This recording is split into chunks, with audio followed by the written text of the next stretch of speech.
বিসমিল্লাহির রহমানির রহিম। আজকে এই governance for policy and policy research এর আয়োজনে আজকের এই সেমিনারে সভাপতি এবং মঞ্চে বসা গুণীজন, আমার সামনে উপবিষ্ট বিশিষ্টজনেরা, আসসালামু আলাইকুম। আমার বক্তব্য আমি যতটুকু পারি সংক্ষিপ্ত রাখার চেষ্টা করব, কারণ শেষ দিকের বক্তা হওয়াতে আমার একটা সুবিধা হয়েছে যে আমি যদি আগে যারা যা বলে গেছেন সেটার আর রিপিট না করি তাহলে সংক্ষিপ্তই হবে। এটা আমার বিডিআর পরিচিতি সম্বন্ধে শুধু এইটুকু বলি যে আপনারা এটা শুনেছেন আগে যে একজন বাংলাদেশের বদলে দুইজন বিএসএফ। আমি 3টা সেক্টর কমান্ডার ছিলাম। খাগড়াছড়ি দিয়ে শুরু, তারপরে খুলনা এবং শেষে সিলেট। তো এই সিলেট অঞ্চলটা বেশ ট্রাভেল ছিল। খাগড়াছড়ি খুলনায় বর্ডার কিলিং তেমন হতো না বা হয়নি একেবারেই আমার সময়। সিলেটে এটা হতো মাঝে মাঝে। তো আমি ডিক্লেয়ার করেছিলাম 1-এর বদলে 4, এবং প্রথম ইনসিডেন্ট যখন হয়েছে আমি কপাল গুণে 1-এর বদলে 8 পেয়েছিলাম। এবং আমার এলাকায় আমি যতদিন ছিলাম ততদিন আর বিএসএফ বর্ডার কিলিং করেনি। প্রশ্ন হচ্ছে এখনকার বিজিবি, যেটা আগে বিডিআর ছিল, একই রকম ট্রেনিং প্রায়, বরং আরও উন্নত ট্রেনিং প্রায়। আমি ছিলাম তখন 1996 থেকে 2001 পর্যন্ত। এখনকার প্রশিক্ষণ আরও ভালো, অস্ত্রশস্ত্র আরও ভালো, বেতনও বেশি পাচ্ছে এবং ইউনিফর্মও আগের থেকে আরও উন্নত মানের। এখনকার যে সামরিক বাহিনীর অফিসাররা ওখানে যায় তারা আমাদের থেকে উন্নত মানের প্রশিক্ষণ পায়। তার কারণ আমাদের সময় প্রশিক্ষণ এলাকা এত ছিল না এখন যেমন হয়। তাহলে তারা আমাদের থেকে উন্নততর প্রশিক্ষিত, কিন্তু কাজে কেন তারা বিএসএফের সাথে পারে না?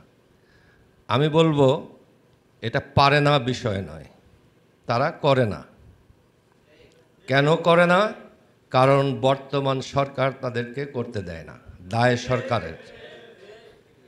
এই যে বিজিবি নামে একটা অস্ত্র বাংলাদেশের আছে, বাংলাদেশের প্রতিরক্ষার জন্য আছে, এবং তাদের প্রাথমিক দায়িত্ব হচ্ছে বর্ডারে বাংলাদেশের জনগণকে রক্ষা করা, তাদের সম্পদ রক্ষা করা, বাংলাদেশের ভূখণ্ড পাহারা দেওয়া।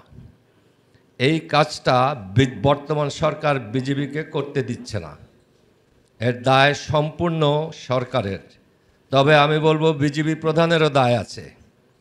যে বিজিবি প্রধান আমাদের একজন নাগরিক হত্যার পরে কথা বলছেন না, বরং বলছেন যে এরা যে হত্যা হলো সে একজন চোরাকারবারি ছিল, তিনি বাংলাদেশের জনগণের প্রতি অবিচার করছেন, তিনি যেটা করছেন সেটা দেশদ্রোহিতা।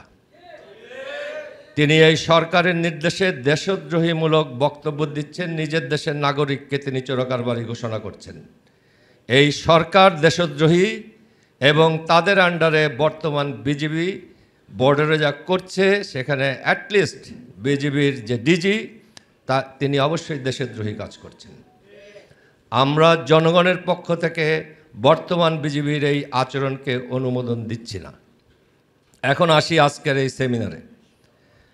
আমি নিশ্চিত আপনারা এতক্ষণে জেনে গেছেন যে আমাদের কি সমস্যা আছে। আমাদের সার্বভৌমত্ব নিয়ে সমস্যা, এটা হুমকির মুখে। আমাদের এই সরকার নিয়ে সমস্যা, কারণ আমাদের সার্বভৌমত্ব এই হুমকির মুখে ফেলেছে এই সরকার। ভারত একটা বন্ধু সরকার পেয়েছে বাংলাদেশে, যেটা আমাদের কোনো সরকার না, এটা ভারতের স্থাপিত সরকার। বাংলাদেশের জনগণ কোনো ভোটার এদের ভোট দিয়ে এখানে বসায়নি।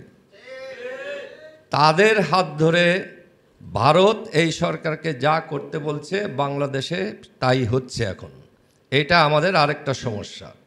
আর আমাদের তৃতীয় সমস্যা বা মূল সমস্যা হলো আমরা এই সরকারকে বা ভারতকে বর্তমান বিরোধী দলসমূহ একসাথে অথবা আলাদাভাবে কিছুই করতে পারছি না। আমি সাধারণভাবে অনেক কিছুর মধ্যে না গিয়ে সমস্যাটা এইভাবে বুঝি।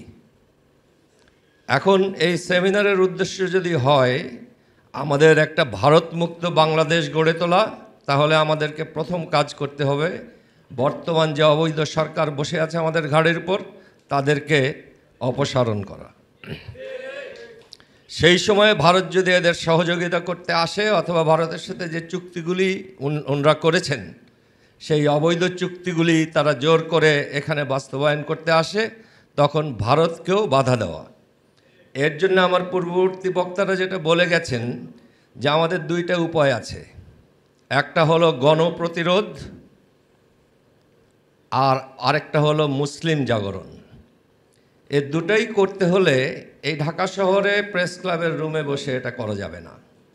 আর বর্তমান আমাদের যে বিরোধী দলগুলো আছে তাদের যে গঠন প্রক্রিয়া, তাদের যে চলন প্রক্রিয়া, এর মধ্যে থেকেও এই দুটার একটাও করা যাবে না। এগুলি করতে হলে আপনি যদি গণ অভ্যুত্থান করতে চান তাহলে আপনার জনগণের কাছে যেতে হবে, জনগণকে সংঘবদ্ধ করতে হবে এবং তাদের দিয়ে অভ্যুত্থান করাতে হবে। আমি ভবিষ্যতে এই অভ্যুত্থান যেভাবে দেখি সেটা হচ্ছে যে ভারতকে এই অবৈধ সরকার যেই রাস্তায় অবৈধভাবে চলাচলের অনুমোদন দিয়েছেন, সেটা রেলপথে হোক, রাজপথে হোক, অথবা সমুদ্রপথে হোক বা নৌপথে হোক, সেই সমস্ত জায়গার জনগণকে উদ্বুদ্ধ করে সংগঠিত করে এই চলাচল ঠেকাতে হবে। সেখানে নেতৃত্ব দেবে লোকাল লোক, নেতা উঠে আসবে অভ্যুত্থানের সময়। বর্তমান স্ট্রাকচার থেকে প্রতিষ্ঠিত নেতারা অলরেডি এতটুকু প্রমাণ করেছেন, আমি কারো বিরুদ্ধে বলছি না, যে তারা যত প্রক্রিয়াই করেছেন, যত মামলাই খেয়েছেন, যতজনই জীবন দিয়েছেন, সেটা কাজ হয়নি। আমি কারো দোষ দিচ্ছি না, আমরা পারিনি। কাজে আমাকে এখন অন্য রাস্তা ধরতে হবে এবং অন্য পদ্ধতি ধরতে হবে এবং দরকার হলে নেতৃত্ব ছেড়ে যোগ্যতর কাউকে রাস্তার থেকে তুলে আনতে হলে আনতে হবে। আমাদেরকে এই উদারতা দেখাতে হবে। আর এই সেমিনারের যে ফাইন্ডিংসগুলি, সেগুলি এই ঘরের মধ্যে বা কাগজে বা বিবৃতিতে যাতে আটকে না থাকে, জনগণের কাছে এগুলি নিয়ে যাওয়া যায় সেই চেষ্টা করতে হবে। সবাইকে আরেকবার ধন্যবাদ জানাচ্ছি। কর্নেল হককে বিশেষ করে ধন্যবাদ আমাকে এখানে আজকে কথা বলার সুযোগ দেওয়ার জন্য।